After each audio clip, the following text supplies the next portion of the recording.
ایگور کنشنکوف نماینده رسمی وزارت مدافع روسیه 2 مارت بار اول ارقام مشخصی را درباره تلفات جانی ارتش این کشور در اوکراین نشر کرد، اما او میگوید تلفات جانی به اوکراین در یک هفته اول عملیات مخصوص حربی خیلی بیشتر است. متاسفانه در بین رفیقان ما که در این عملیات مخصوص حربی اشتراک دارند تلفات است. 498 حربی روسیه هنگام اجرای قرضه حربی خود به هلاکت رسیدند. 1597 تن از همسنگران ما جراحت برداشتند، خبر داد گنرال کنشنکوف. در عین زمان افزود نماینده وزارت مدافع روسیه تلفات جانی طرف اوکراین به مراتب بیشتر بوده، 2870 نفر از نیروهای این کشور کشته و حدود 3700 تن دیگر زخمی شدند. کنشنکوف همچنین خبر داد که از 24 فوریه تا 2 مارت نیروهای روسیه در اوکراین به 1533 انشاءات حربی این کشور حمله آورده، از جمله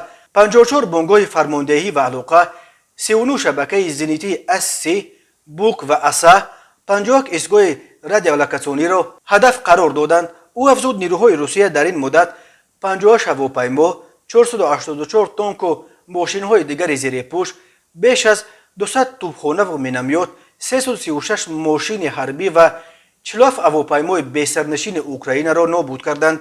این در حالی است که ستاد کل ارتش اوکراین میگوید که تلفات جانی نیروهای روسیه از 24 فوریه تا 2 مارت 5840 نفر را تشکیل داد، ولی این نهاد مشخص نکرده است که این رقم تنها کشته شده ها را در بر میگیرد یا هم کشته ها و هم زخمی ها را. ارتش اوکراین چند روز اخیر درباره تلفات جانی به خود یگان رقم جدی نشر نکرده است، ولی میگوید از 24 فوریه تا 2 مارت نیروهایش تا 211 تانک، 862 ماشین‌های زیر پوش، 85 توپخانه، 40 شبکه آتش‌انداز ریاکتیوی، 9 شبکه ضد هوایی، 30 هواپیما، 31 چرخبال، 355 ماشین‌های حربی، 2 کاتر، 3 هواپیمای بی‌سرنشین و 6 سیسترن سوزشواری ارتش روسیه را نابود کردند.